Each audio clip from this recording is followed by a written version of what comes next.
Caledonian Elixir.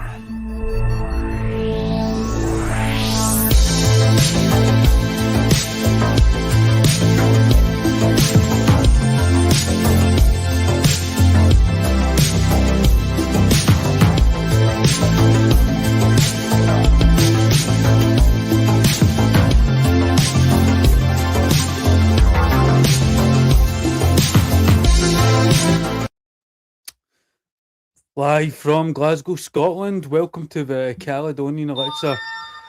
I'm Vincent Lawlor, and we are live on YouTube, Rumble, and also we upload to X and Spotify.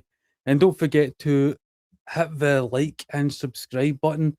It helps the show out in that social media circus that is YouTube. So welcome back. But if you're finding us for the first time, we're a podcast that covers everything from politics to the paranormal, told with wit and true grit. Now, we've got a brain-bending debate today on the big questions revolving around the trend towards a multipolar world that we see and how it affects our daily lives, such as war, finance, global security, global governance. So, to get this show on the road is my panel of guests. Joining us for the first time is Andrew from Dragon Fist TV. He is a YouTuber that covers politics and cultural issues. Hi, Andrew. Thanks for having me. Good to see you guys. Next is Constantin Von Hoffmeister. He is a journalist and founder of Multipolarpress. Hi, Constantin. Thank you very much for having me. I appreciate it. And next is Jim Jatras. He is a former US Diplomat and advisor to Senate Republican leadership. Hi, Jim. Howdy. Good to be here. I always appreciate being here with you all. I just love the accent, Vincent. That's the main reason I come. As long as you remember my name, and I do. We all love that beard, you know. So, again, thanks for joining us, everyone. And so, one way of describing the world today, I think, is it's been divided into two camps. One is an Anglo-American globalism in both values and economics, and the other is the emerging BRICS bloc that seeks a form of interdependence through different regions, essentially a multipolar world. So my question is, in this paradigm that I just laid out, is the Trump administration worsening relations with nations that reject this Anglo-American globalism, such as Russia, Iran, China, and North Korea? Or is Trump seeking a rapprochement with these nations? And Andrew, since it's your first time, I'll start with you, my friend. Sure. Thank you. I appreciate that. And thank you everyone else for being here also. I would say that there's warring ideologies going on here everywhere around the world, and nobody really has the same objectives. Even with our own allies, I'm sure you guys are watching closely what's going on in the Middle East.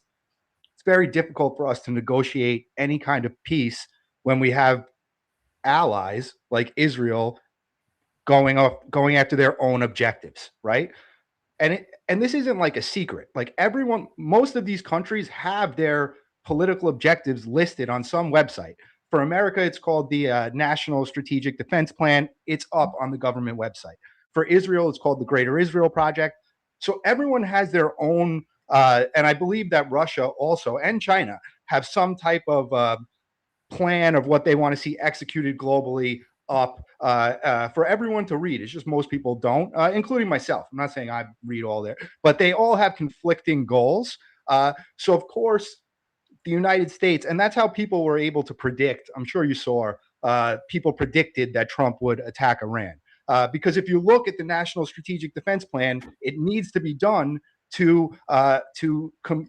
if America is going to remain the global hegemony. So whether or not that's a good thing or a bad thing can be debated. I'm just saying from America's perspective, if they want to remain that, this is the path they need to go down, and China's trying to do the same, and Russia's trying to do the same. So it really comes down to who's going to win out here with the most power. Jim. Back during Trump's first term, when I was somewhat younger and a lot more naive, I publicly called for Trump to meet with Xi and Putin and to agree on a essentially spheres of influence, a multipolar world, kind of, big three, or maybe a crisis or something like that, where they can understand, establish the rules of the road and gracefully climb down from the so-called unipolar moment. The reason I say naive is that was never in the cards. There were even people early in this term calling for that. Oh, Trump is really moving toward a multipolar world. No, he's not. He did not know a strategic pivot like that if it walked up and bit him on the butt. And nobody in Washington would support it. Look, I spent 30 years in and around the national security and foreign policy apparatus of Washington. 90% of the people in Washington would not even know you were talking about if you said a multipolar world, and the other 10% who knew would not like it. That I think the Russians, the Chinese, and others are hoping that at some point common sense will prevail in Washington, and Washington will one way or other accede to being not the global hegemon, the global supreme power, and will agree to be just first among equals, sort of the role that Britain played in the 19th century during the long peace between the Napoleonic Wars and World War I. That is simply never going to happen. And I think part of the problem is that the Chinese and the Russians they're very reality-based powers. They expect at some point the ideological fever in Washington will break and we will be forced to recognize reality and sink into that role. I can tell you for a fact that will never happen in Washington. Nobody in Washington will ever say, you know what, you're right. We have to drop this quest for unipolar global domination and agree to this lesser status, even though it would still be a primary status. The only way that can happen is for American global power to break somewhere, hopefully without a major conflict. Maybe this Iranian misadventure will be the thread that unravels the sweater and forces us to back down without any conscious decision to do so. But the political system in Washington is simply too dysfunctional for anybody to say, let's change course. It simply isn't going to happen. And the Russians and the Chinese are, I think, engaging in a lot of wishful thinking here.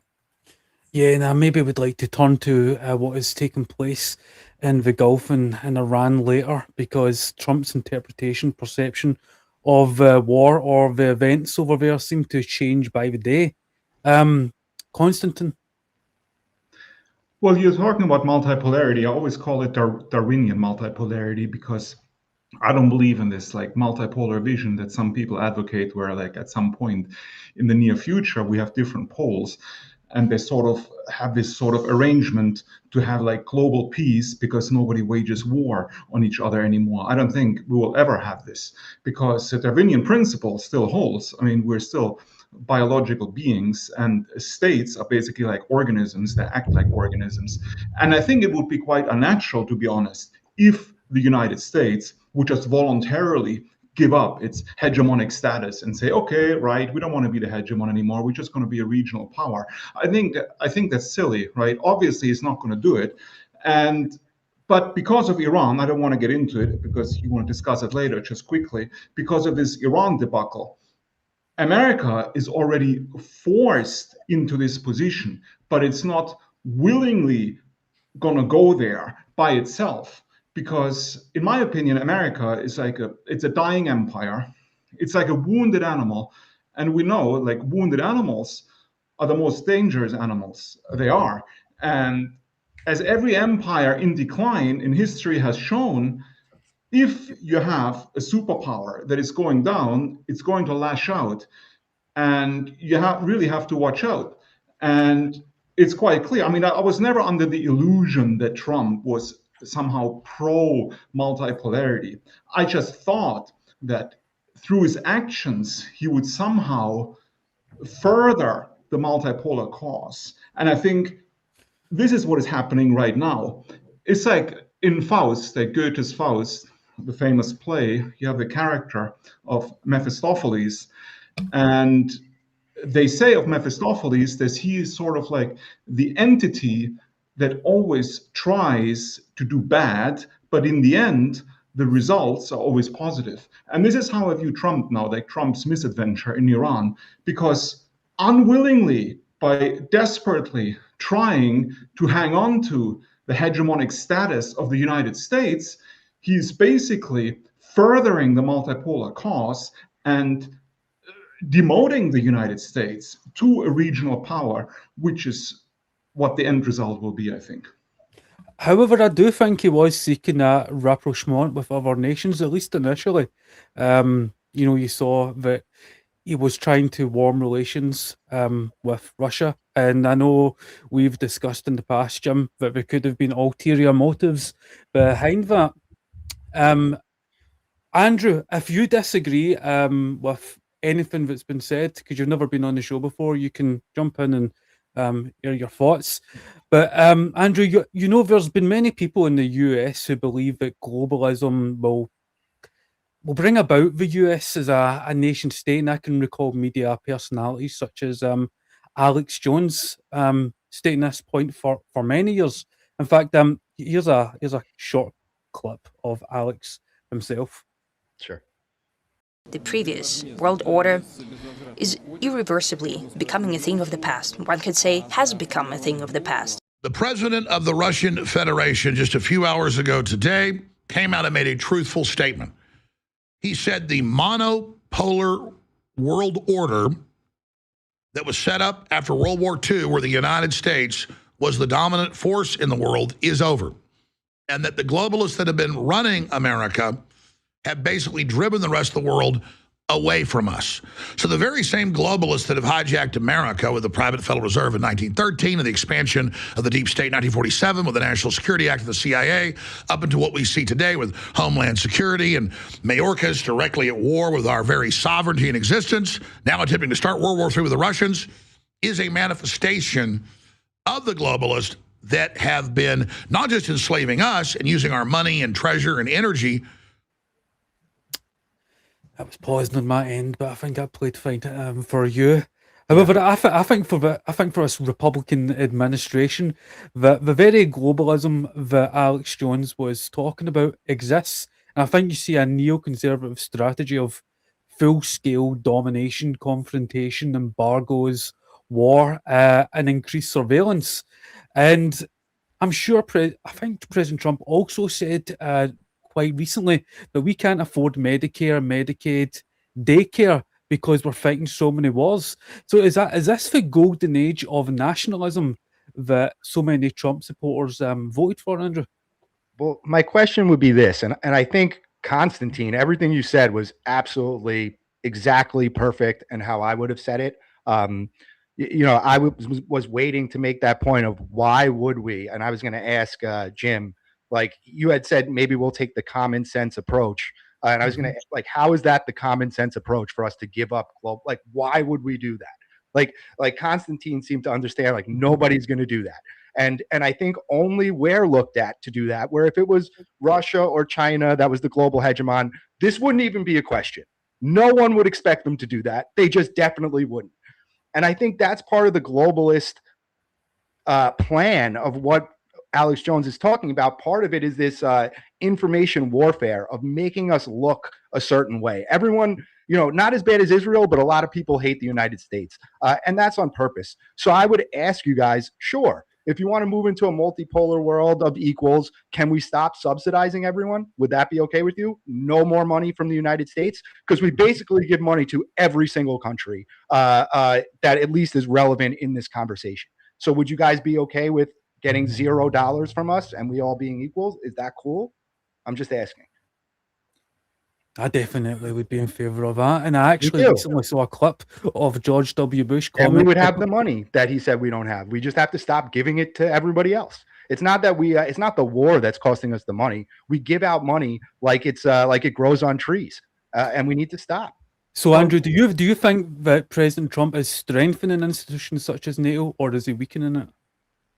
I think this Iran war is a disaster, and it's weakened every American position possible. And I don't support it. I never supported it. You can go back on my channel and see from day one.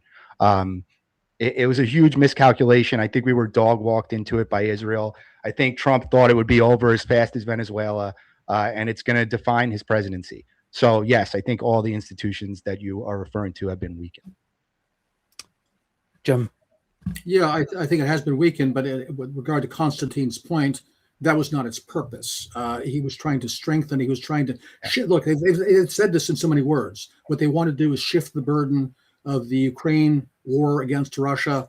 It was really just a proxy war of NATO and the United States against Russia, and Ukraine is the forum where that's taking place. Shift that onto the Europeans so we can go after the Iranians, bring them down, and then go after the Chinese. Back to Vincent's point, no, I don't think there was ever any genuine intention to improve ties with these other powers, except as a serial strategy of bringing this one down, then bringing that one down. Okay, fine, let's warm up to the Russians, who are extremely naive, by the way, and act like we're going to be their friends when we're really just going to keep the dagger behind our back to finish them off later, since it hasn't been going that well in Ukraine. I have to disagree with Constantine a little bit, or maybe it's an apparent disagreement, not a real one, with the analogies to organisms. I mean, organisms have some kind of instinct for self-preservation. When they realize they don't have to fight every animal that they encounter, that sometimes I have more to lose than I have to gain by fighting this particular animal. I'm just going to go back to my lair for a while and make sure that I cannot be attacked. In the 19th century, when we did have several competing empires, the British, the French, the Russian, the German, and so forth, there was an instinct for self-preservation. The British and the Russian Empire could agree on the Wakhan corridor in Afghanistan so that they would not clash, or the Brits and the French could agree on the neutrality of Siam so they could separate the French Indochina from British Burma. That kind of common sense does not occur, and nowadays, especially in Washington, because I think the organism we're talking about is not the well-being and protection and safety of the American people. It's a self-licking ice cream cone. It's the empire for empire's sake. It's the people who run the empire, profit for the empire at the expense not only of the rest of the world, but of the American people. And they have no self-interest in pulling back, because the constantly expanding empire is the only interest they see. They don't give a damn about the American people or the well-being of the American people. And the question is whether or not we can pull that back. I don't think Trump has any intention of doing so. I think he was just trying to game the Russians. He tries to game the Chinese. He tried to game the Iranians. That didn't work out very well. But the only good news, and this is back to Constantine's point, whatever bad he may intend may turn out to be for good. His first term, I called for him to be an Octavian, to trash what couldn't be saved and to save what could be saved and move on. Instead, he's turning into an American Gorbachev. By trying to save the empire, he's helping to bring it down. Constantin. Well, I mostly agree with you, Jim. But you have to, if you look at the analogy with organisms, one could make the argument that the United States is basically troubled with a sort of parasite that has taken over the organism and has been controlling it for decades now. So the United States is not really making decisions that are in the interests of the United States. It is making decisions that are in the interests of a foreign state, a foreign power. And this has become very, very obvious to a lot of people. It used to be called conspiracy theory. People would call you crazy if you mentioned this just a couple of years ago, but this has entered the mainstream now. Like everybody's saying it because it's just too obvious now. So the organism is ill. It's diseased basically, and this is the problem. And this is why you have these irrational decisions that are made by Trump, and not only by Trump, also his predecessors, and possibly also the people that will come after him, because they're serving a foreign master. Now, the question is, though, the political system in the United States by itself is bipolar. And I mean this in a clinical sense. There's no proper there's no proper continuity, right? Like you have you have like, I know you have like Biden administration, for example, right? Like they open all the borders, they let everybody walk in, no problem. Like 10 million, 20 million illegals, whatever, it doesn't matter. It's all humanitarian. This reminds me of the late stage Roman Empire, like Augustus. And I was just reading a book about it, where basically, like 2,000 years ago, the capital city of Rome was only 20% Roman, and 80% was also Africans and Asians, basically, just like any Western city today. While at the same time, the empire was still trying to expand, and nobody, of course, in the capital city, the actual Roman cities, benefited from this expansion. So the situation, in my opinion, is very, very similar, because history is cyclical, right? And we're at the end of a cycle, like decline of the West in Spenglerian terms. And what I mean by bipolar is, so Biden is letting in all these immigrants. Then you have Trump, of course, he promised mass deportations. Well, he's obviously not doing mass deportations, right? But at least he's sort of trying with ICE and everything, not very effectively, in my opinion. But the mood has sort of changed. But then, hypothetically speaking, even if he did mass deportations, right, the next president will most certainly be a Democrat, in my opinion. And he will just reverse everything anyway. He will just open the borders and they will march right back in. So what is even the point of deporting people if the next president will just let them back in? I mean, Sergei Lavrov, the Russian foreign minister, he said it very correctly a couple of years ago, last year, when he said that the United States is agreement incapable. And that's the point here, right? Like Obama made an agreement with Iran. Then Trump, during his first term, didn't like it. So he said, yeah, whatever. The agreement is now null and void, right? So what is even the point of any foreign state to enter into negotiations with the United States or make any quote-unquote deal? Because the deal exactly, Constantine. But administration lasts, right? Constantine, somebody better tell Mr. Lavrov's boss that, because he doesn't seem to understand it. He's still talking about Alaska.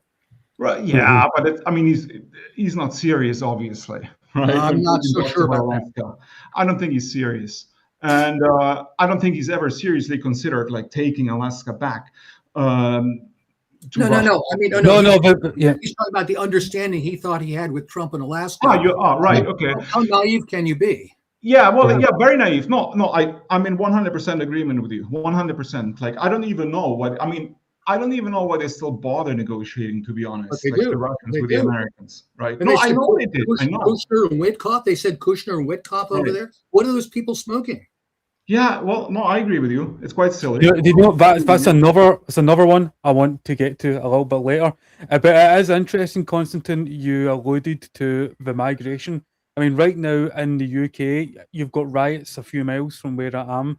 You know, people being attacked, buses being burnt, houses being firebombed. I mean, the shit's going down, and it's pretty crazy in the UK right now. And you had what about Paris? He was just in France after that soccer game. They're burning the city down. Why do you think that is? There was a celebratory aspect of the inception of that, because you had the Paris Saint-Germain celebratory destruction. No. The reason I'm saying that, Jim, is because the Paris Saint-Germain, a Parisian football team, won that game. So they were on the street celebrating initially, at least anyway. But did you see the video of how Poland celebrates when they win a soccer game? It's actually quite fascinating to watch. Have you seen it? No. What do they do? They're all like singing in unison in a giant square, like in unison, back and forth, singing like some Polish song. Like no destruction, no. So why is it that one group comes in and celebratory destroys everything, and another group doesn't? Why is that? That's an important point. But allow me quickly, since I'm the only American here, I'm not. What? Jim, you're American, right? Sorry. Allow me to. Well, I think I'm the only one that has America's back here, and that's the point that I wanted to make. It seems like you guys. Say again. Thanks a lot. Go ahead. Well, it seems like when you say things like that they should do this or they should do that, America should do things that give up its hegemony. Why would you think that if you wanted really support for America? And there is continuity in whether it's a left-wing administration or a right-wing administration in the National Strategic Defense Plan. Both the left and the right have had the agenda of taking out the Iranian regime. It's just the left never talks about it or does it. But it wasn't down from the website. Like, it's still a goal of the United States. So there is continuity. Andrew, how does America benefit from that goal? This is back to Constantine's point. Maybe the people who run our country, the regime, benefits from that because it furthers their global quest for total power. I mean, basically, it's a totalitarian concept. Other countries are questing for that. Hold on. Other countries are on that quest. So should we just not do that? No. Should we just not do that? Like, what should we do? No. If your idea that the only way is you can pursue your national interest is to try to destroy everybody else and rule the world, otherwise you're going to be destroyed. I mean, look, maybe we haven't learned. What do they chant in Iran? Death to America? Who cares? They're on the other side of the world. I care. I'm American.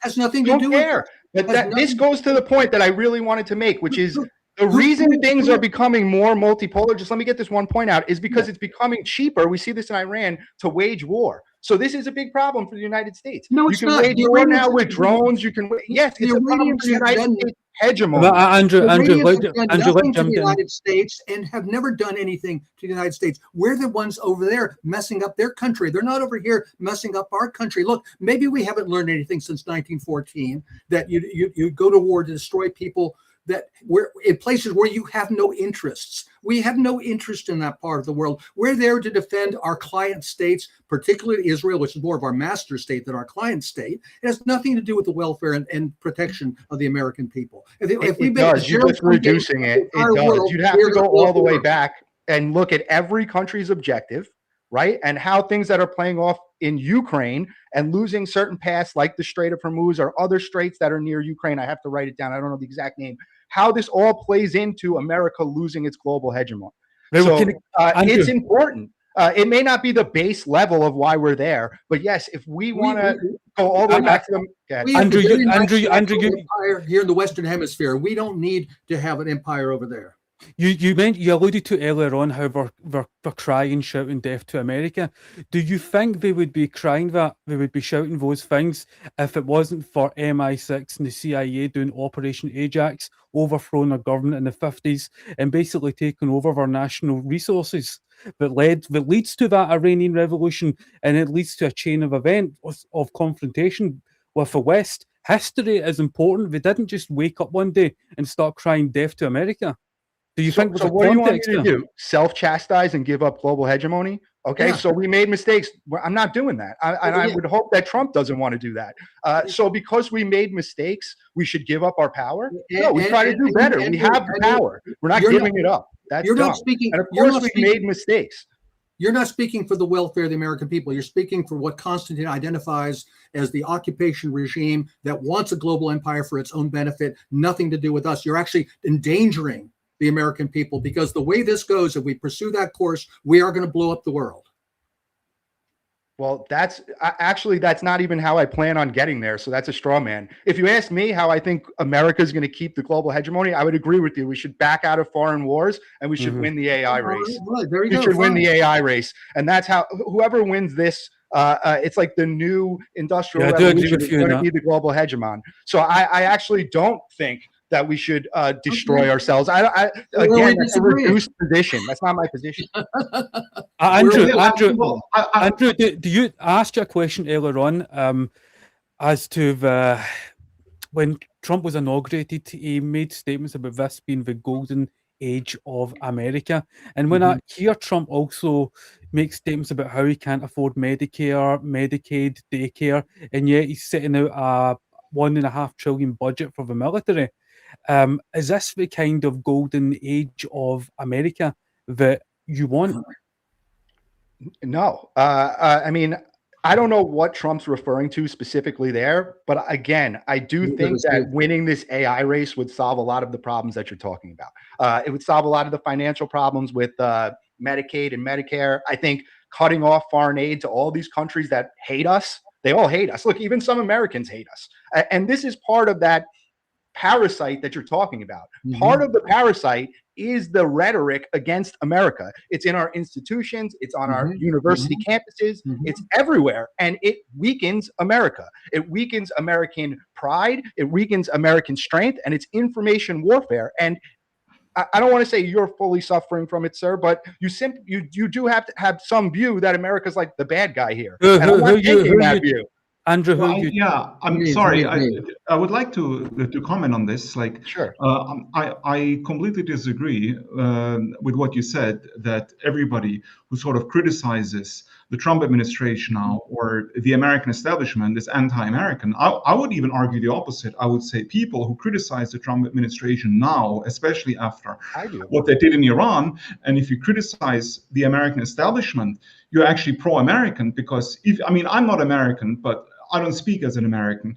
But my perspective would be that if you are a true American patriot, you should be interested in what is good for your people, meaning your fellow Americans, not what is good for the parasitic elite that is basically exploiting the welfare of its own people. Because all these like foreign wars or entanglements that America is engaged in, none of this benefits the American people.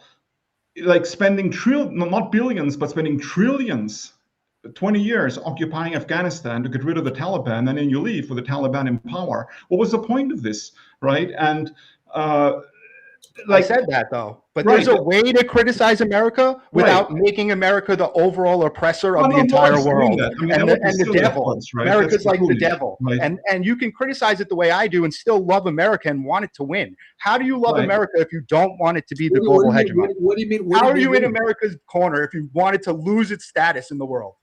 Well, it depends it depends how you view status, though. Like if America, in a multipolar world, which we're heading to, America will be a regional power, obviously, will still control the Western Hemisphere, but you will have other regional powers. Like you will have Russia, obviously, in Eurasia, you will have China, and possibly India, right? Like right now, I would say you have four poles, four civilization states, and all of them have security interests and spheres of influence.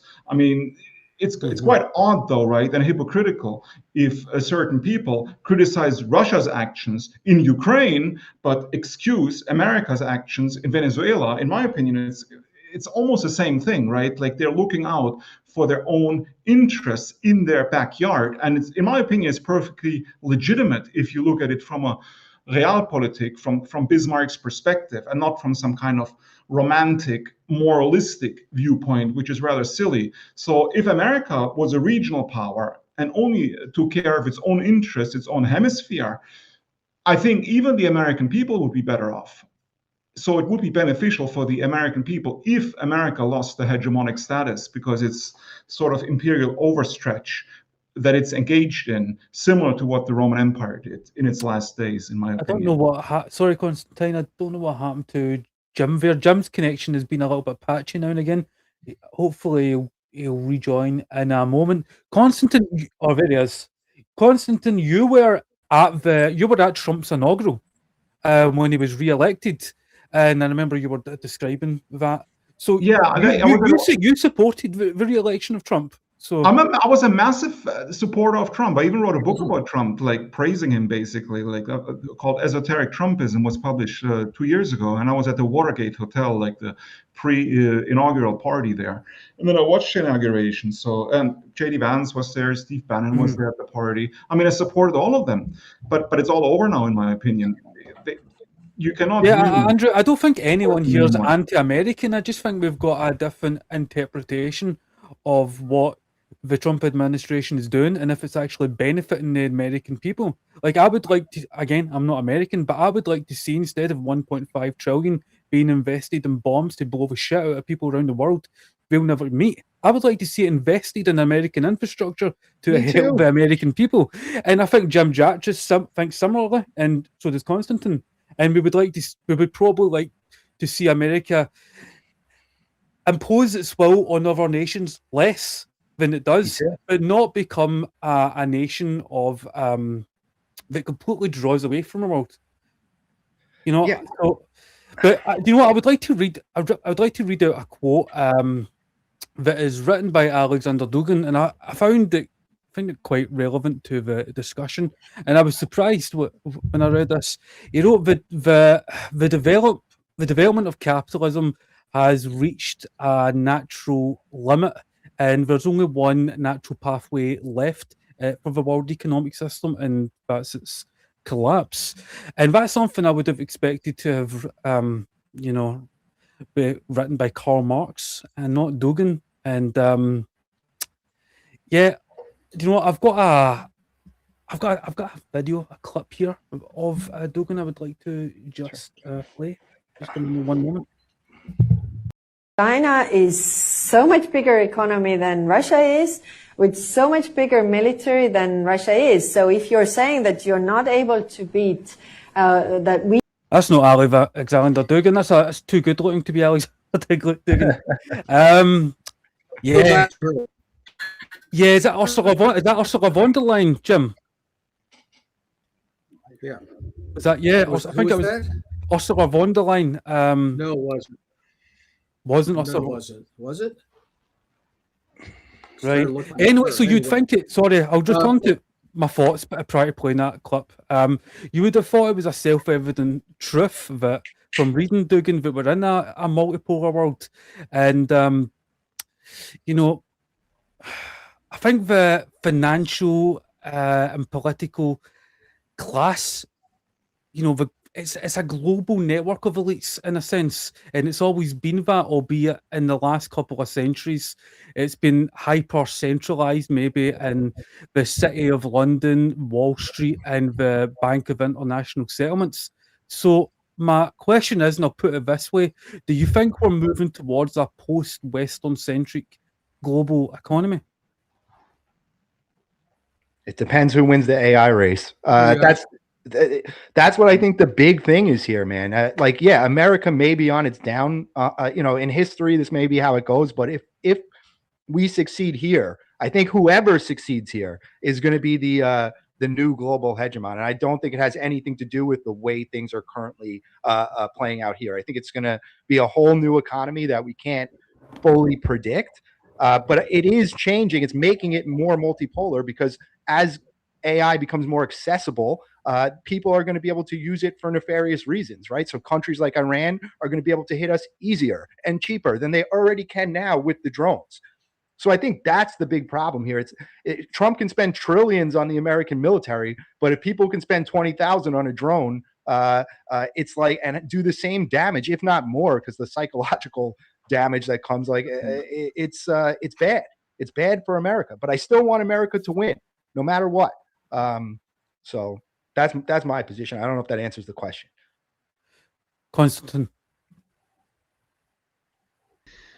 Well, yeah, I don't think it's about winning though, right? I think it's just about a new constellation that is developing now, because we're basically in the middle of a paradigm shift, and the multipolar world is already here. I don't think it's coming. It's already here, because we can see, like going back to Iran, that the Trump administration and therefore the United States is trapped. It can't get out, right? So Trump thought he could basically overthrow the what he calls the regime. And personally, I don't like the word regime because it's a propaganda term, right? Like a government that I don't like is a regime.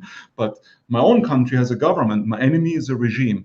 It's really silly, right? That's why I would never say the Iranian regime or the Putin regime, the mullah regime, right? I mean, it's the Iranian government.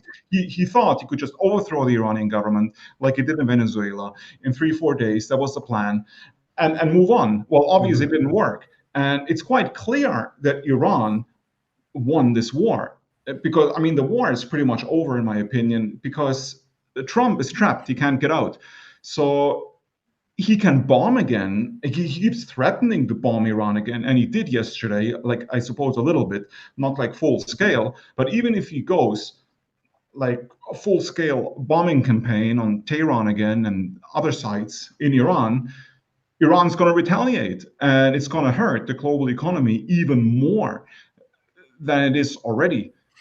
Therefore, and Trump is very well aware of this, because it will also affect the American economy, and therefore his position, his personal position. And that's why he's been so reluctant. I mean, he's clearly not well mentally, right? I mean, he keeps saying, it's like every week's like Groundhog Day, like every week's the same. Like at the beginning of the week, it's always like, we are close to a deal. Like a couple of days, like the Iranians, they're super cool. Like they're so easy to talk to. Like the new Ayatollah is awesome. Like we could be friends, you know?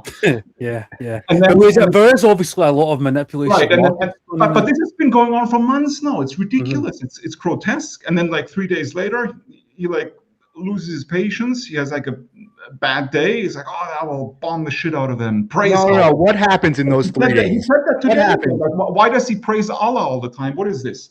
Right? Yeah. And so now he wants to bomb Iran again. But everybody knows he probably won't. Like in 3 days, he will say, well, the Iranians have come to their senses. They are begging us for a new deal. I mean, this is market manipulation. He can't get out. And the Strait of Hormuz, that is the goal now, to open the Strait of Hormuz, even though it was open before the unprovoked attack by the United States and Israel. And do you know what? So This Iran basically- situation, I think, is it's also connected to what you were saying, Andrew, with AI, because if you look at the trillions that these Gulf nation states are investing in from their sovereign wealth funds into AI, into all these US businesses, and all Iran needs to do is lob a few missiles, and it shatters that illusion.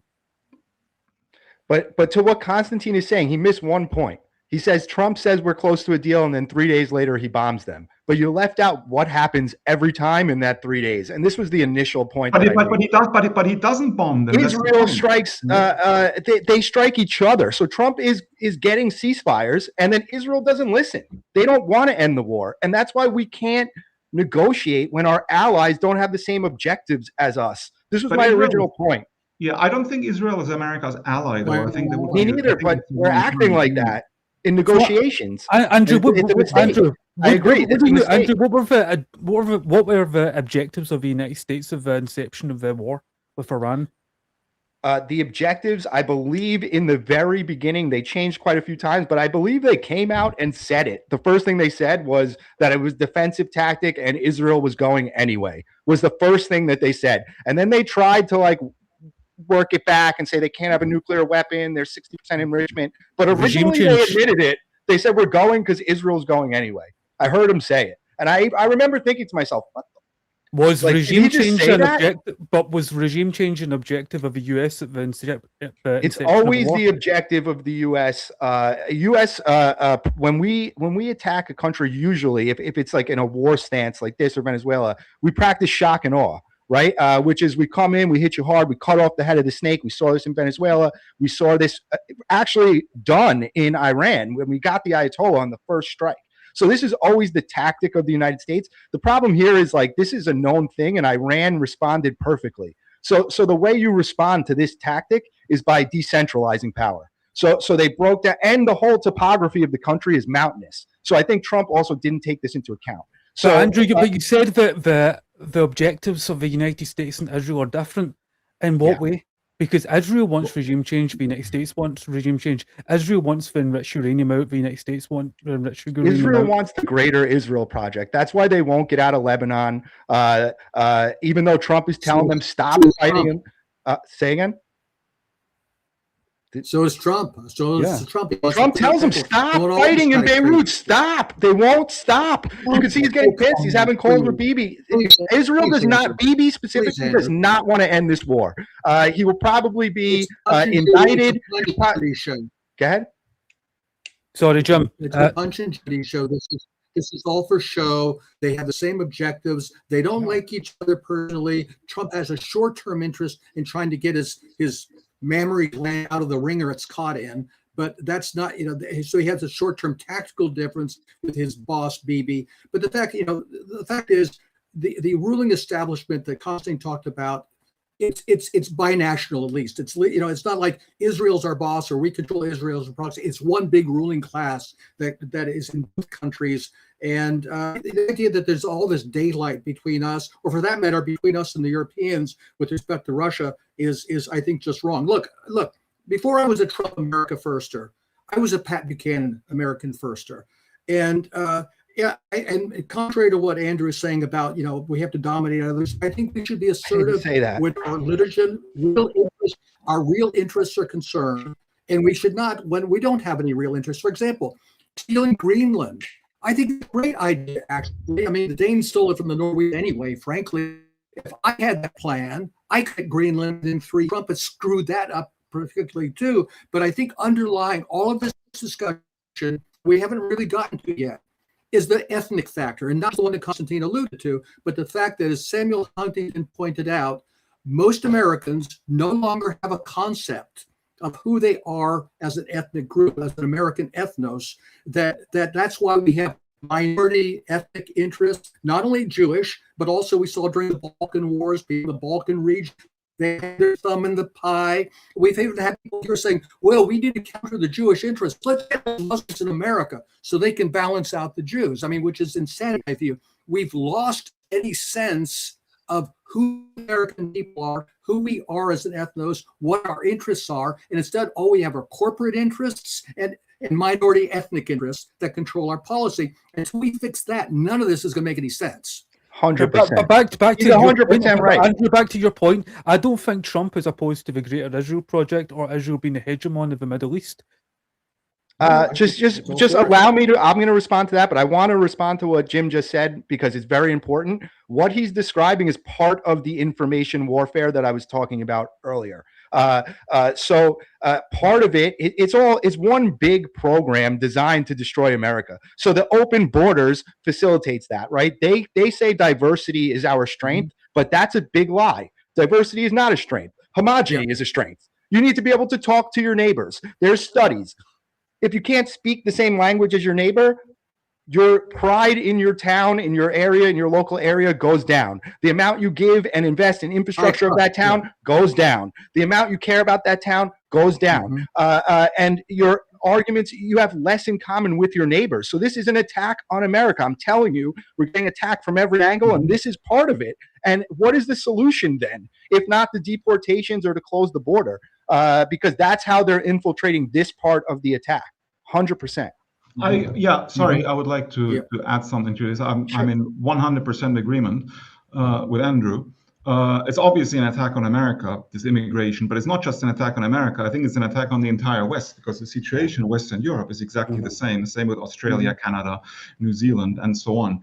So, I mean, it's quite obvious that until, I would say, the 1960s, possibly the 1970s, maybe even the 1980s, like the stereotypical American was a white American, right? Because white Americans are the founding stock. And it's quite clear that until 1965, the immigration laws were designed to keep America a homogeneous white nation. I mean, the founding fathers themselves pretty much envisioned a white republic for free white men, free white citizens, based on European legal norms, European culture. So it's basically an extension of Europe, the United States. I mean, it was founded as a European republic in the New World. And if you look at America as an empire, like all empires, you have the German term, which is called Reichsvolk, which is an imperial people. I mean, if you look at Russia, Russia has always been an empire. It's never been a proper nation state. I mean, you had the Russian Empire, then you had the Soviet Union, which was also an empire. Now you have the Russian Federation, which is basically also an empire. And it's a multiracial, multi-confessional empire, like all empires really are, including the United States. But all empires have the imperial people, which means the founding stock, the majority, the people that founded the empire and establish the rules of the empire and the guiding principles of the empire. Like in the Russian Federation, it's the Russian language, it's the Russian culture that is sort of the norm in the Russian Empire and the Russian Federation today. That does not mean that everything is being homogenized and everybody has to conform to this culture, because you have a lot of autonomy, like you have Tatarstan, Chechnya, you have the different Russian republics and regions where they still speak their own language. It's basically bilingual. Like if you go to like Tatarstan, for example, like the majority Muslim republic, all the street signs are in Tatar and Russian. They have mosques everywhere. Same in Chechnya. And it's perfectly like the Roman Empire, and the Roman Empire was very similar. You had Judea, you had Germania, they worshiped their own gods, practiced their own customs. The only thing that was required was that they paid their respects to the emperor, right? The Jews in Judea, they refused to do so, and that's why you had the war between the Romans and the Jews. And I think today in the United States, this concept has been completely lost, because everybody's been brainwashed with this ridiculous notion of the melting pot that obviously doesn't work, because you have the melting pot propaganda But there is no melting pot. It doesn't work because you still have an ethno-pluralist society in the United States today because people naturally self-segregate. Like, I mean, I lived in America for like 12 years, traveled extensively all over the place. And I was in Los Angeles not so long ago. And I would say Los Angeles is a prime example of an ethno-pluralist city where you have like, I don't know, Koreatown, Little Tokyo, you have like Chinatown, you have the Hispanic districts, where they have their own infrastructure, their own schools, their own supermarkets, their own lawyers, their own shops, everything, even the street signs in their language. And that's where they congregate. And it's perfectly natural because people like to live among their own. Now, the only problem I see with the United States is that there's no respect for the founding stock anymore because of this anti-white ideology that has run rampant now for decades. And I think the Trump administration was quite sincere in the beginning when it wanted to put a stop to this. I mean, it was like implicitly pro-white, which I viewed extremely positively, and I wrote articles about it. But they're not going far enough, in my opinion, in pushing back against the anti-white agenda. With that anti-white agenda, you're describing the ethnos of the United States. I would say that the ethnos of the United Kingdom is being destroyed because in part of the foreign policy of the United States, if you look at one of the main drivers of migration into Europe that you were describing, Constantine, you're talking about the wars in Iraq, the wars in Syria, the wars in Libya, the wars in Afghan, and millions of people have came to Europe because of that. I mean, you can shake your head, but I mean, life. No, they came here because they know you'll take them. Life they came there. They came here because they know you'll take them. Has been transformed because of that. Yes. They came because they know you'll take them in. If they weren't taking them, they're not coming. They can give whatever reason they want. Of course, that's not how the European Union works. That's not how the open border policy in the European Union works. And right now there's a dispute because the Republican. That's why they come. The Republic of Ireland is still a member of the EU, whereas Northern Ireland is part of the United Kingdom. And because they've got an open border, because of the history of the Republic in the north, you can just cross that border. So you can have hundreds of thousands of people come to the Republic and then just cross over to the northern part of Ireland and then come over to Scotland, come over to the United Kingdom. And social services here are under so much pressure. And when you look at the main driver, as I said, it is obvious it is the foreign policy, it is obvious it's the wars, because it's happened in the last 20 years. I mean, you could go back to the Windrush generation in the 50s and 60s in the Caribbean, or the days of empire, when you had Hindus and that coming over. But it's no doubt that it is this neoconservative strategy of full-scale domination.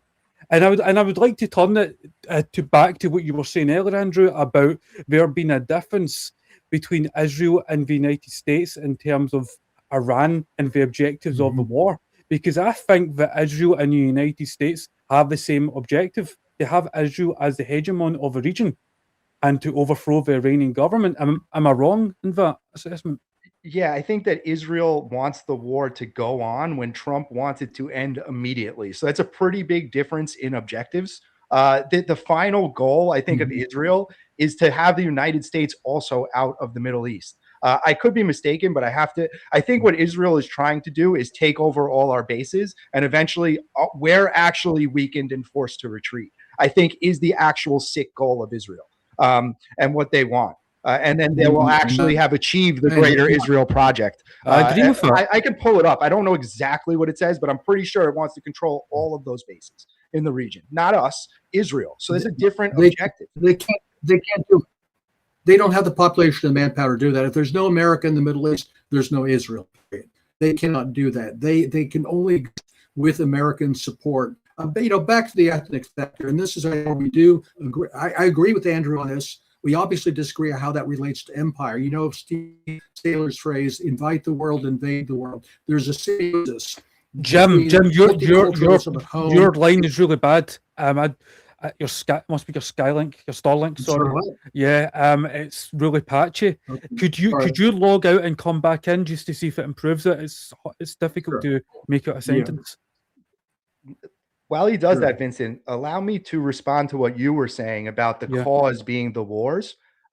I do believe that the cause is what you described, the easiness for which it is to enter your country. And I believe that word gets out in these countries. They know, they talk to each other. They know that they can come to these places and gain the system. It's just like in the United States. We see all the homeless people flood to places like California. Why? Because they know that's where they get free shit. They know California will take them and they get the free shit there. They'll give whatever reason sounds good to make them the victim. Andrew, there's no doubt what you're saying.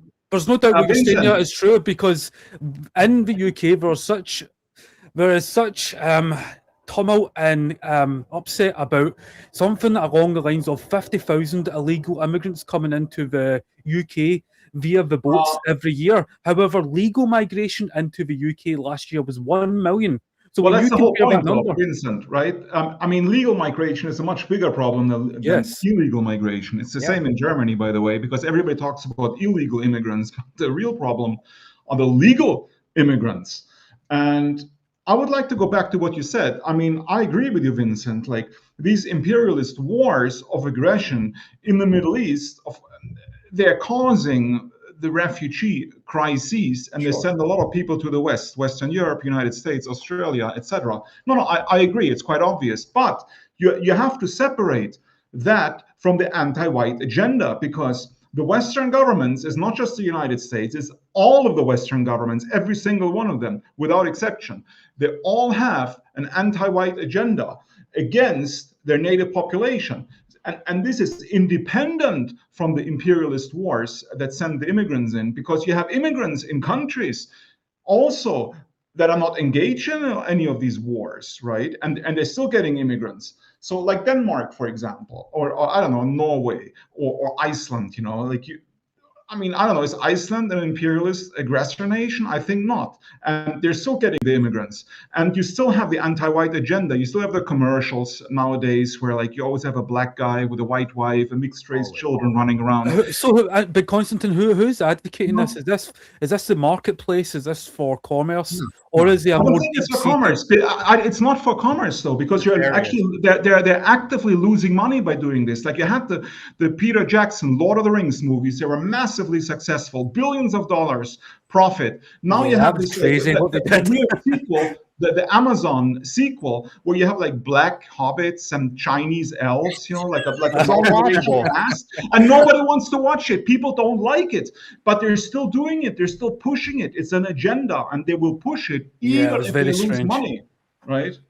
Mm-hmm. It's not strange. They're trying to take over these places, and we have to So this is the question that I always ask. And people will say, oh, you're racist. I'm just asking a fact. Mm-hmm. Why is it that all the places that they want to go are Western Europe, Australia, and the United States? Why is it that everyone always says, whenever I see YouTube, like, what's the best country in the world? It's always Sweden.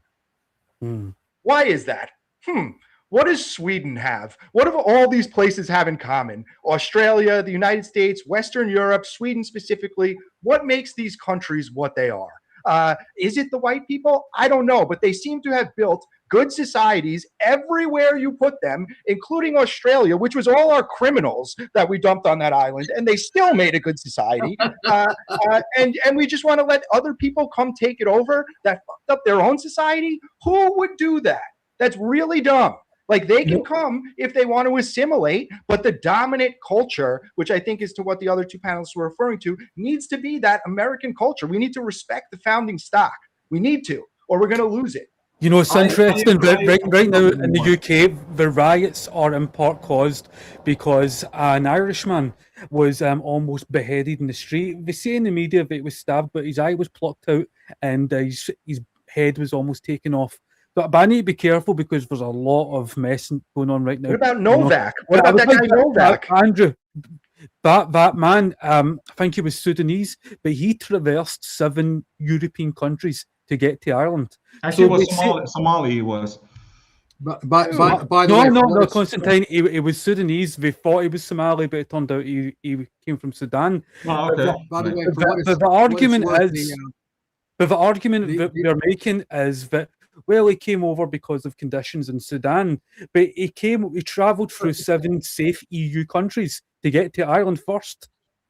Why? You know, Is Germany not safe? Is France not safe? That's to my point. That shows my point that they're not just trying to escape war-torn countries, because if they were, they had already escaped it. Why did they keep traveling through 7 other countries to come to yours and fuck shit up? Why did they do that? By the way, for what it's worth, most of these disorders in Belfast are taking place in orange areas, not green areas. I don't know what that means exactly. The other thing is, first off, I always object to using the term the West, because when we talk about the ethnic phenomenon of white Christian civilization, it's really a northern phenomenon. It goes around the entire top rim of the planet, from the Bering Strait to the Bering Strait. And in fact, if you look at our world, so to speak, it's actually somewhat healthier identity-wise in the East. I mean, even East Germany has much more national sentiment than West Germany does. And the eastern part of Europe, the part under communism, is still much more ethnically conscious than the West.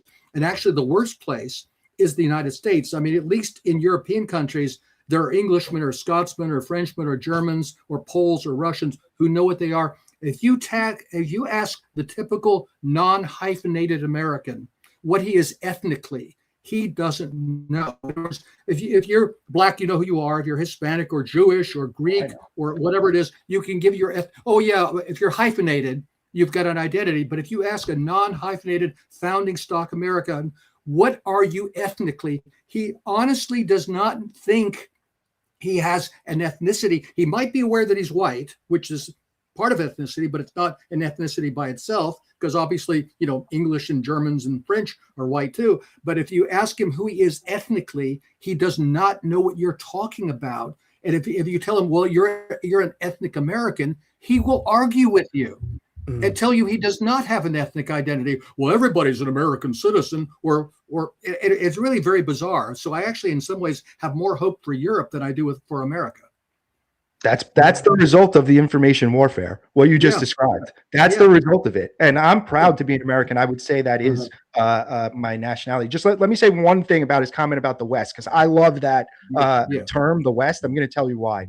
I'm a Roman Catholic. So that term, we can go back to calling it Christendom if you'd rather call it that. I have no problem with that. Christendom is the greatest, just like the West is. But that's where it comes from, right? The schism in the church between, the Byzantine and the Romans. And the Roman Catholic Church created Christendom in the West of the Eastern Church. That's where it comes from. So I like to keep that and remind people that, yes, Christians did build this whole Christendom. Go ahead.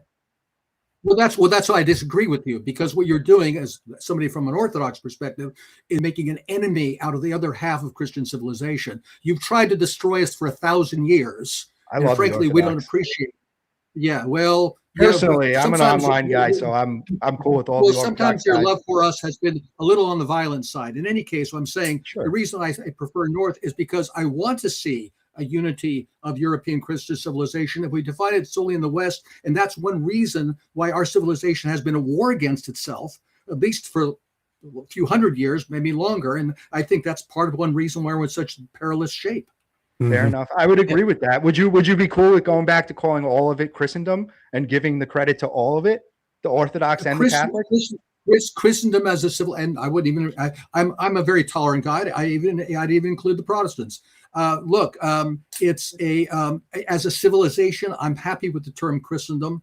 In terms of church affairs, that's a little more complicated. How do you think ethnicity is connected to that? Relates to that, the different denominations of Christianity? Because over here in the UK, there is that schism, there is that conflict between the Anglo-Saxon Protestants and the Celtic Catholics. And you were alluding there, Jim, to the violence in Belfast being in loyalist areas. And that's true. However, it's been taking place in Edinburgh and Glasgow too.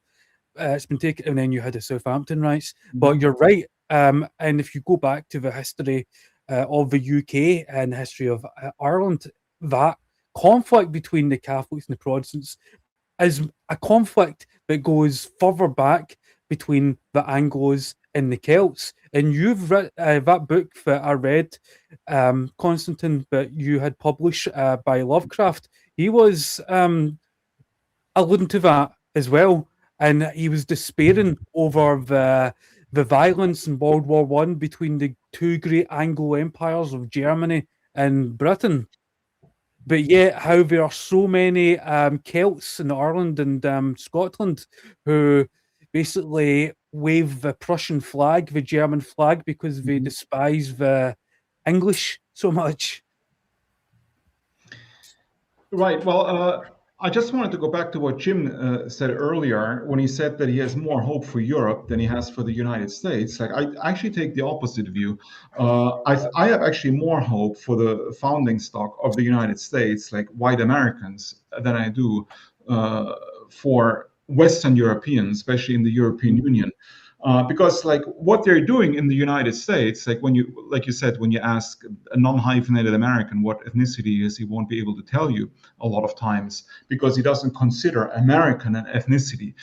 I mean, obviously, because I mean, this has been going on, I would say, since the 70s, maybe 80s, right? Like this sort of like brainwashing scheme that everybody can be an American. Like you move to America, you get your passport 2 weeks later, you're as American as everybody else, even the ones that like came with a Mayflower hundreds of years ago. I mean, they're doing the same in Germany now, right? Because you have all kinds of ethnicities now in Germany, races like with German citizenship, with German passports, and they're considered just as German as everybody else. Like a German who can trace back his ancestry, like 10 generations, is equally German than a Nigerian who moved here like 5 years ago in the eyes of the law. And not only this, like because we know that in Germany you have no free speech. Yes, I mean you have a sort of liberal tyranny almost, right? Where people are jailed for saying the wrong things. People are jailed for, I don't know, or fined for liking certain comments on X or spreading certain historical narratives. And now they're trying to criminalize the ethnic definition of citizens or a people, right? So if you define a German on a purely ethnic basis, you're already running counter to the German government's narrative. And they're looking at it very critically. I mean, it's almost illegal to even say that out loud, right, in Germany now. And I talked to a lot of like quote unquote normies in Germany, right? And none of them have an ethnic consciousness, right? The people that you speak to, like you ask them, what is your ethnicity? Like they would say, well, what does it even mean, ethnicity? There's like some hate speech term or something, right? So, I mean, but in East Germany, in East Germany, they know. No. East Germany is a completely different case, of course. In East Germany, is the opposite. I mean, we can discuss this as well after, but West Germany, which is where the majority of Germans live, like 80%, a person like Trump, like he campaigned on something like mass deportations and stuff like this, and he won the popular vote in the United States. A person like this could never, ever win an election. It would just not be possible, right? Because the mentality of the average German it's quite far left, in my opinion, much more so than in the United States. Because in the United States, you have the crazy liberals, but mostly on the two coasts, right? Like New York, Los Angeles, East Coast, West Coast. Then you have the flyover country, the heartland, and I think there, especially in the smaller towns and smaller cities, I would say that the vast majority of people there are very, very socially conservative, much more so than in Western Europe. And yeah, Constantin, wasn't there an incident in Cologne, New Year, many years ago, where you had migrants on the street attacking hundreds of people? Well, that was at the New Year's, right? Like and then the following day, you had lots of Germans at the migrant refugee camps giving them flowers and apologising. Yeah, of course, right. I mean, that's what happened. You had like you would never crazy incidents where like some girl, I think she was 15, was like raped and murdered it's terrible. by a bunch of people in a park. And then her father afterwards came out and said, well, he doesn't want to blame the immigrants or the refugees, he doesn't want the right to instrumentalize this case of his daughter, and he still feels sorry for the immigrants and refugees. So, I mean, this is a situation here in Germany. So people are very, very deluded, much more so than in the United States, in my opinion. Yeah, but you've had migrant housing attacked in East Germany. You have what's going on in Belfast. Yeah, but you're talking about East Germany now, though, right? Yeah, but you would never see that in America. I mean, yeah, but I don't condone this. By the way, I don't condone attacking migrants or burning the houses. I'm just saying in terms of how much fire there is in the belly of the people and awareness of their identity. You don't have that in America. There's no crime that would make white Americans riot. But that's only in East Germany, and that's like 20% of the German population. And I think it's in East Germany, like as you said, it's everywhere in the East. I mean, pretty much every single country in Europe that was in the socialist communist camp is now more socially conservative and traditionalist. And in my opinion, it is not in spite of communism or the communist government. I think it's because of them, because the Soviet Union itself, I mean, of course, it wasn't perfect, had a lot of flaws, was deeply socially conservative. And this spread to its satellites, in my opinion. And it's so deeply ingrained, this mentality.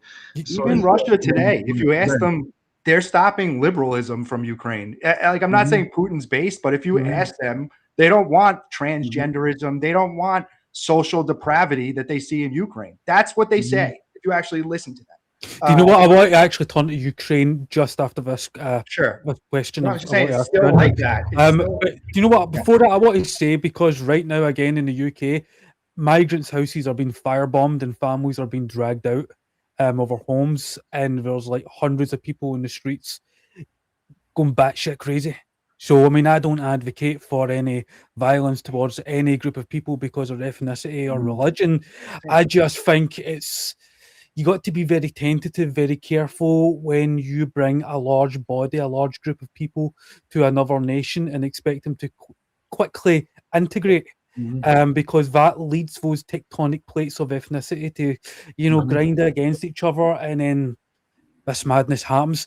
But Andrew, look, I want to ask you this: is multipolarity a mirage? After all, 9 out of the 10 top global businesses are US. You can think of Microsoft, Nvidia, Meta, Apple, and then when you think about China, and we hear all this talk about China and how it's a rising power and its economy could overtake the United States. China's two biggest trading partners, are the EU and the United States. Its economy is entwined with the United States. There's that AI race, but they're embedded in one of each other's economy. So, is it a mirage?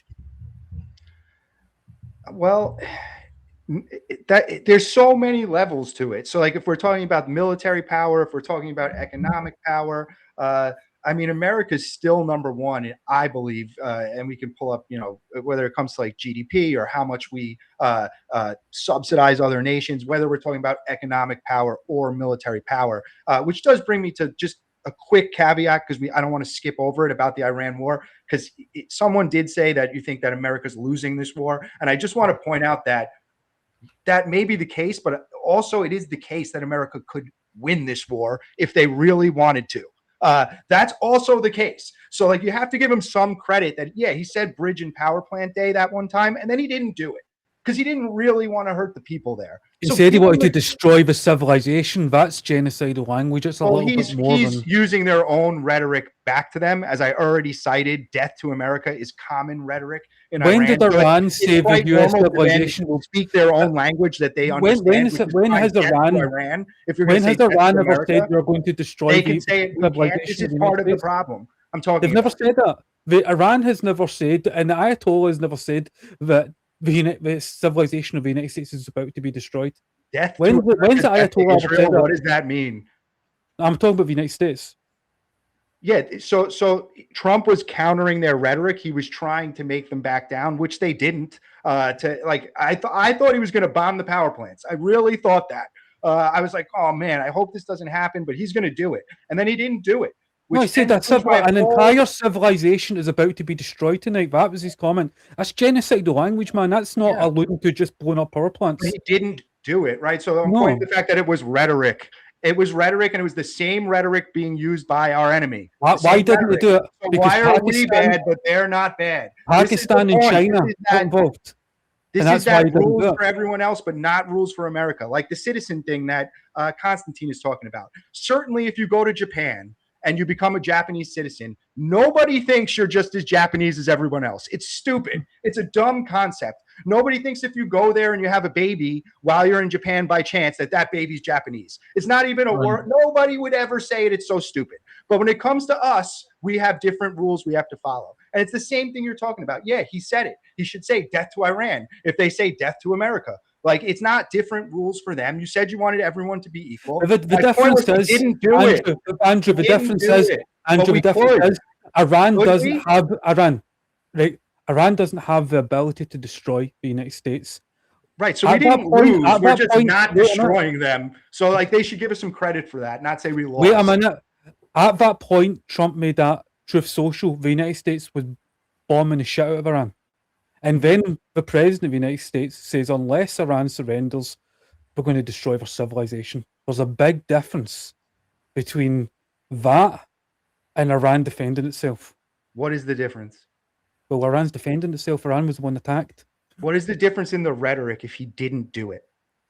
A bunch of Why guys is it bad for him and not bad for them? Is not the Is it the same thing. capability? I'm trying to understand. The capability to actually do it?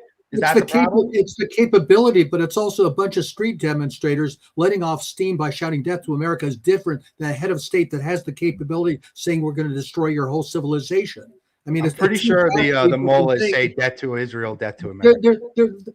No, in any case, even if they did that, and I don't think they did, they can't do anything about it. It's just letting off steam. They would if they could, though. They would if they could. By the way, I don't think we held back. So what do we do? Let them get to the point where they can do it, and then do something about it? What do we do?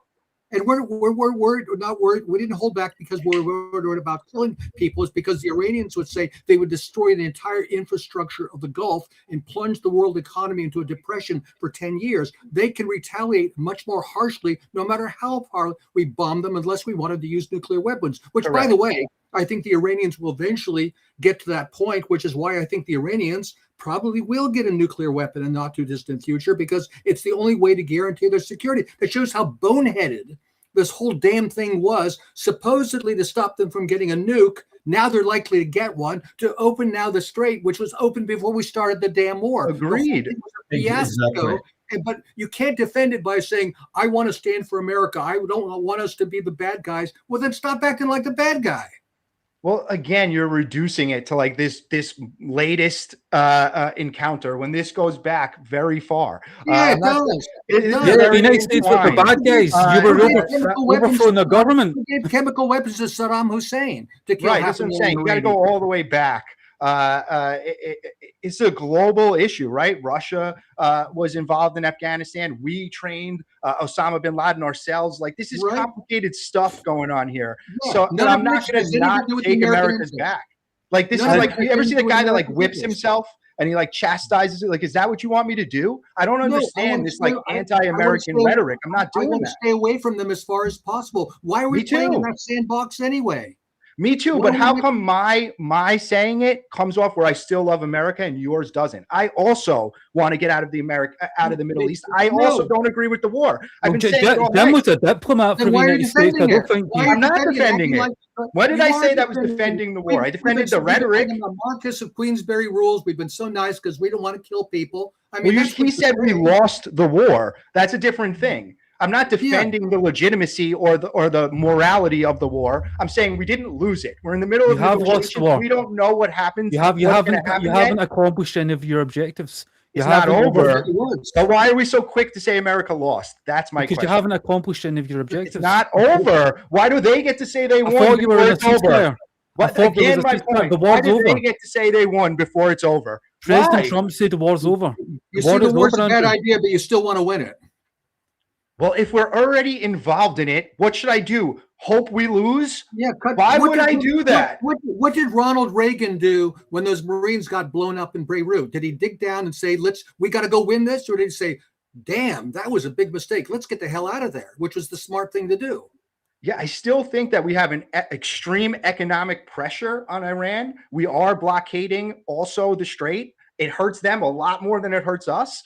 And I think that we might be able to still facilitate some kind of deal that's beneficial. I'm going to hope for that at this point. I'm not just going to like tuck my tail. It was a mistake. The whole thing was a giant fuck up. The whole thing was a huge mistake. So what do we gain if we win?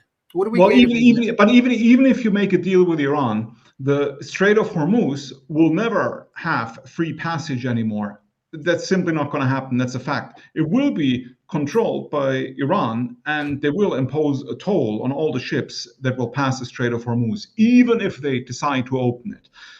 And I think Jim is right. I think Iran is probably working feverishly to get a nuclear weapon now. Sure. And they would be crazy not to, because actually only a nuclear weapon guarantees sovereignty. I mean, there's a reason why North Korea was never invaded. They would probably have liked to invade North Korea, but they won't because it has a nuclear weapon. Sure. Right? So, I mean, even the idea of entering into negotiations to get rid of the possibility of acquiring a nuclear weapon is just absurd. Like, why would they do this, the Iranians, after they've been attacked unprovoked numerous times by the United States, who basically treacherously, together with Israel, attacked Iran in the middle of negotiations while they were negotiating. Then they bombed a girls' school, killed almost 200 girls with Tomahawk missiles, and they wouldn't even admit it.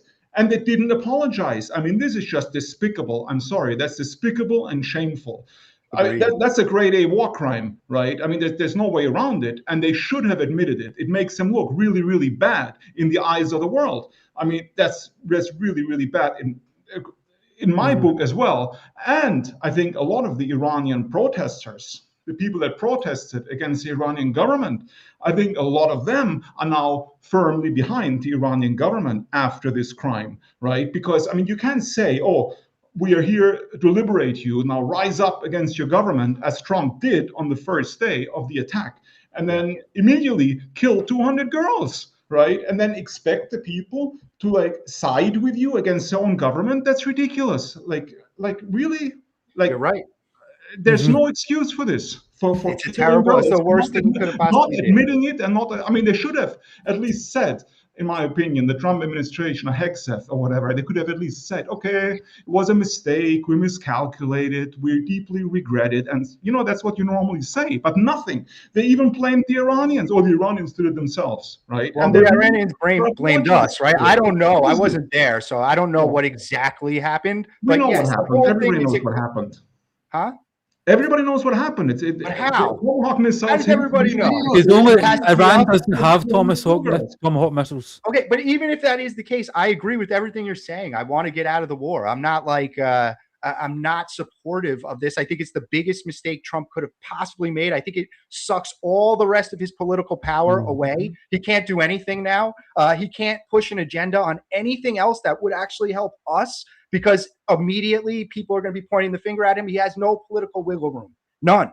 He blew it all on this, and he ruined his whole legacy over it, the entire legacy. So I just don't know what the other option is, because to me, the left, which is causing this information warfare that we keep bringing up in every different thing that it brings out, is a worse option. So what do we do? What does someone like me do? That yes, Trump is completely betrayed us, completely. He did things that are against what's beneficial to the American people, even though he promised us he was going to take care of us. But also you have the left. What am I supposed to do? Vote for Gavin Newsom? What are my options here? Honestly, I'm asking what you guys think. Andrew, before anyone responds to this, I think this may be a very succinct description of the condition that we're all living in, to be fair. There's a reason education sucks, and it's the same reason that it will never, ever, ever be fixed. Because the owners of this country don't want that. I'm talking about the real owners now. The big, wealthy business interests that control things and make all the important decisions. Forget the politicians. The politicians are put there to give you the idea that you have freedom of choice.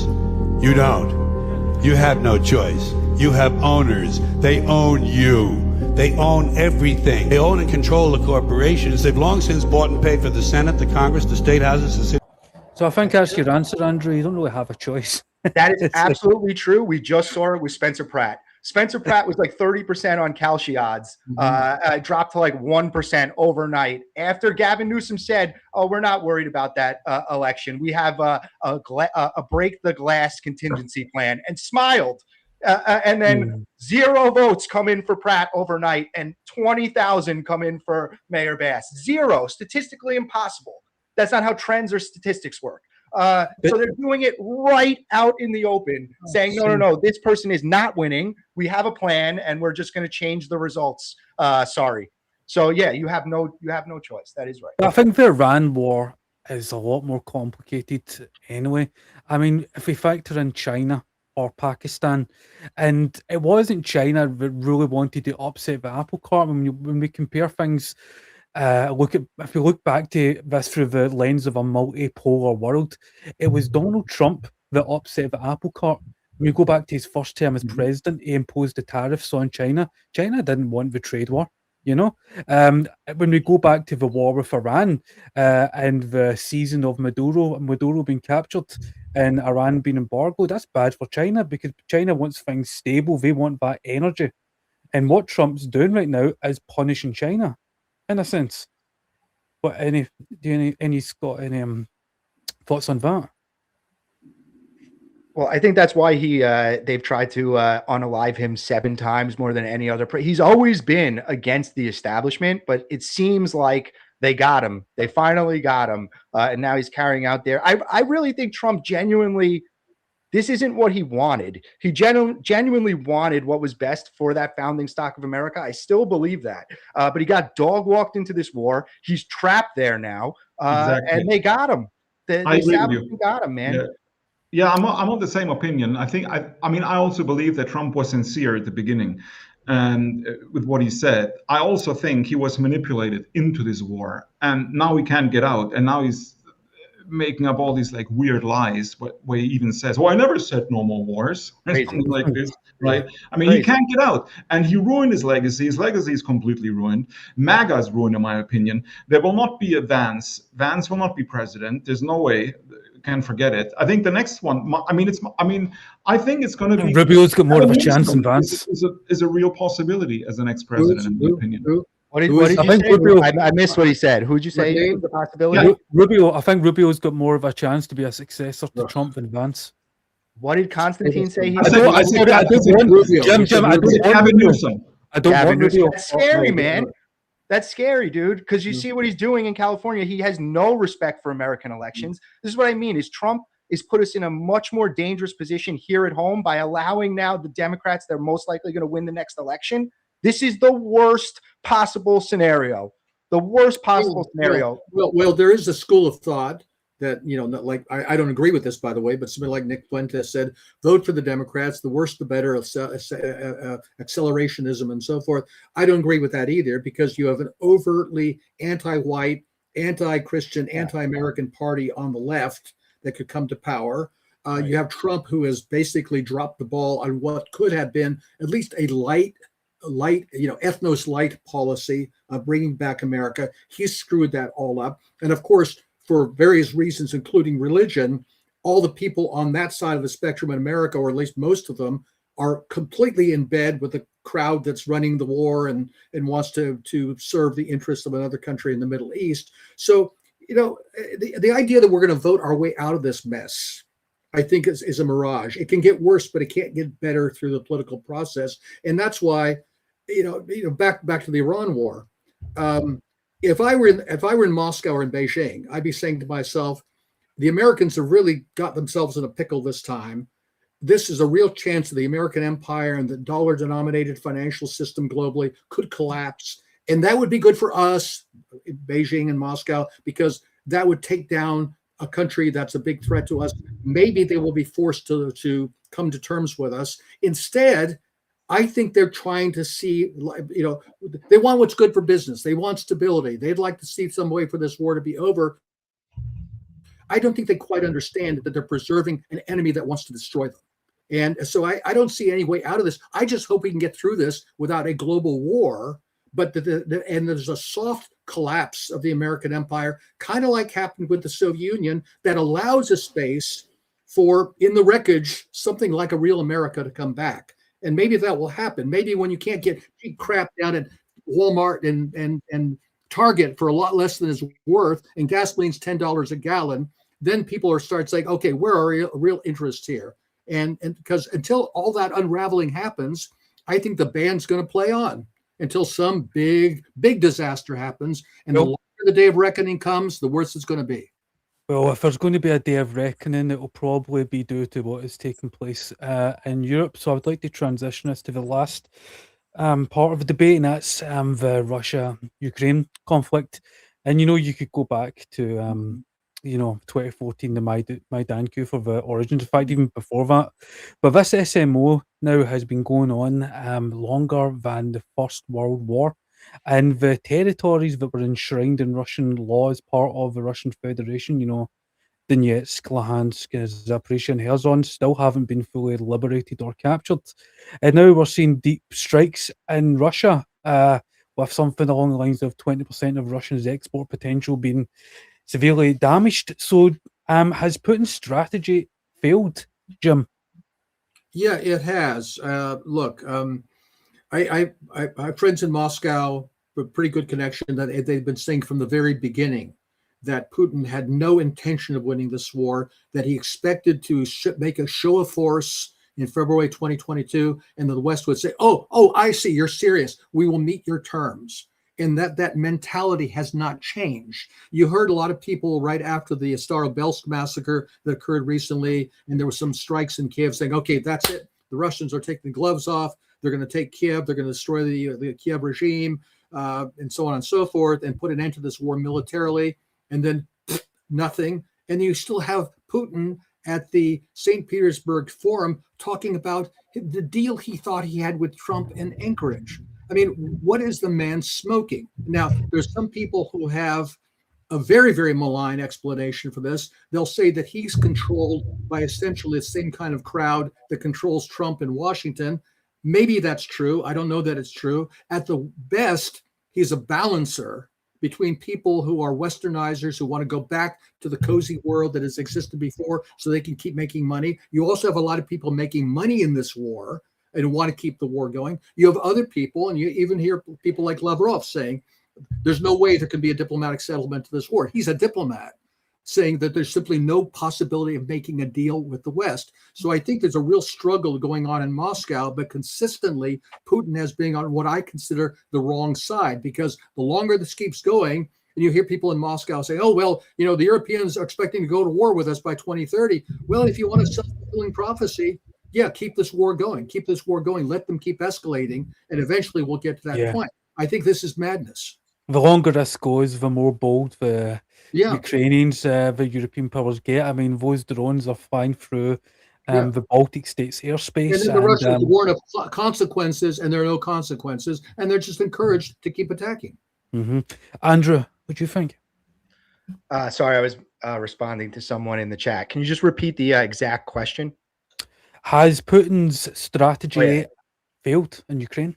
Yeah, sorry. I just slipped my mind for a second. I think we're seeing a direct core. Like, you can make the comparison, right? That exactly what's happening to Putin is what's happening to Trump, right? And Ukraine is Iran.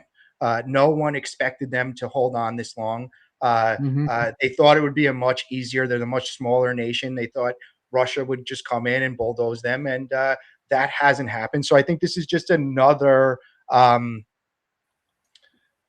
example of how smaller countries with newer technology are able to fight much bigger countries. It's a problem, right?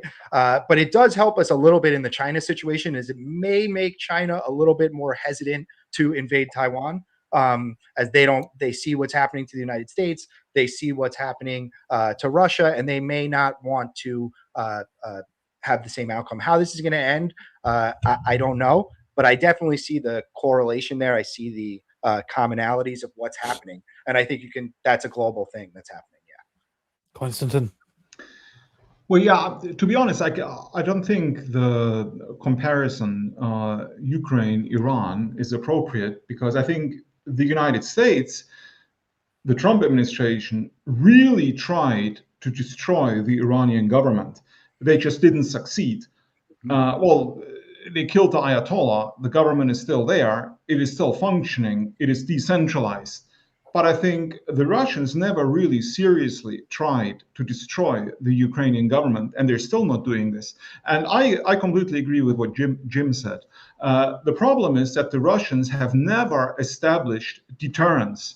It's like the boy who cried wolf, basically. You have people like Lavrov and especially Medvedev, like every time like there's a British Storm Shadow missile that hits like a target inside Russia, you have Medvedev saying, well, Russia is at war with the European Union, Russia is at war with NATO. I mean, Lavrov said this as well, right? And if you say, I mean, words have meanings and words have consequences. If you say as a Russian government official that your country is at war with NATO or with the European Union, and that it was essentially a British attack, not a Ukrainian attack, because the Russian argument is always that the Ukrainians are not able to operate these missiles, like the Storm Shadows, that it had to be British personnel. Therefore, it was a British attack. I mean, that's what they always say, right? Very often. And then they say, well, we'll retaliate. And then but they never actually retaliate, because then they hit Kiev or some other target in Ukraine. But the British don't really care. They don't give a shit, right? I mean, if something in East Ukraine is being hit, it's not a retaliation. Like some people argue that if you make the statement as a Russian official that Britain attacked you as a retaliation, you should probably hit a British target. That would be retaliation, and that would establish deterrence. I mean, Iran, in my opinion, has proven this. So they hit targets in Iran. Iranians immediately hit the American bases. And that, I think, in my opinion, established deterrence. And that's why the Trump administration has... Well, wait a minute, I need to add in. I'm British, so I can't advocate attacking British targets. I'm not advocating it. I'm not advocating it one bit. I know what you're saying, Constantine. I understand what you're saying. I'm saying some people make the argument. I'm not saying. I know what you're saying. Some people make the argument, though. That the deterrence has not been established. This is why the West acts with impunity. I mean, even Russian nationalists, like people who work in the Russian government, I mean, they don't understand what's going on. Why is all this being tolerated? And the West knows very well that the Russians talk a lot, right? I mean, this is from the point of view of like the Western politicians. The Russians say a lot. They're very aggressive in their rhetoric, but not in their actions. And they know they never follow up their words with consequences, and the Western leaders know this, and this is why they're escalating. So instead of like ending the war, because some people make the argument that the Putin is right in being restrained because he wants to avoid like a wider conflict with the West, but other people argue this strategy is not working because the West is being emboldened by the inaction of the Russian side. And also, what I don't understand is, I mean, I don't understand, like, what is the difference between, I mean, because the argument that a lot of people make is like, and they even hit targets deep in Russia. Like, what is the difference between hitting a target that is deep in Russia, whatever that means, like Moscow, for example, or Donetsk, right? Donetsk is also Russia. Is it like a lesser Russia? Does it have lesser value than Moscow? Because hitting targets in the Donbass is also hitting Russia, right? According to the Russian constitution, because these are Russian territories. Same goes for Kherson, by the way, and all these other territories. I mean, they should be of equal value to the Russian government.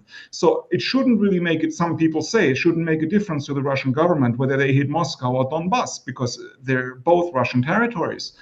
So it's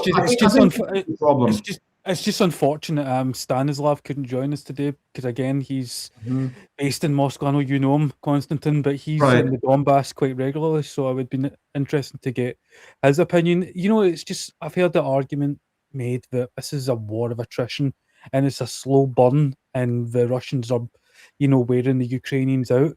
The problem with that is that these territories, these oblasts in Ukraine, it's been enshrined in Russian law that they're part of Russia.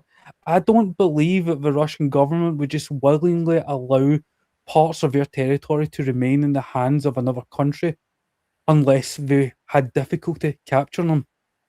This strategy, in my mind, of attrition hasn't worked. they're not willingly allowing the Ukrainians to be in possession of territory that is Russian territory by Russian law, if you understand what I'm saying. So, they're slaughtering large numbers of Ukrainians. When you think about it, these people are all Orthodox Rus. I mean, they're basically killing other Russians. I mean, the difference between Russians and Ukrainians is no more than the difference between Saxons, Bavarians, and Rhinelanders. I mean, these are all basically the same people. If you wanted to look on ghoulishly while the Rus slaughtered each other, you couldn't be more thrilled than this war. Meanwhile, the guys who are sending these Ukrainian men, grabbing them off the street, sending them to their deaths, sleep soundly in their beds at night in Kiev, knowing that the Russians are not going to target them. Now, how do you explain that? How do you explain that? Yeah, I've seen some of that video footage of Ukrainian men just being grabbed off the street and thrown. It's bad. It's bad, man. Really bad. Well, listen, everybody, I'm going to wrap this thing up here. And Andrew, thank you for coming on. First time, I appreciate it. It's been a good discussion, good debate.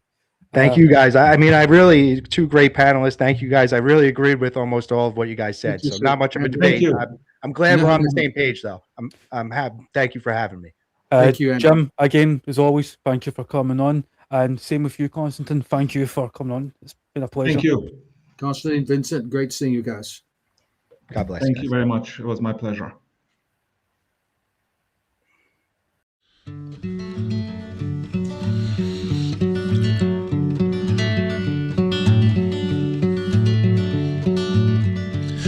Press latinum, slip strips and bars. If you ever find some, you can lose it in quads. Get a rectogeno, spin the double wheel. Order a black hole, just depends how you feel.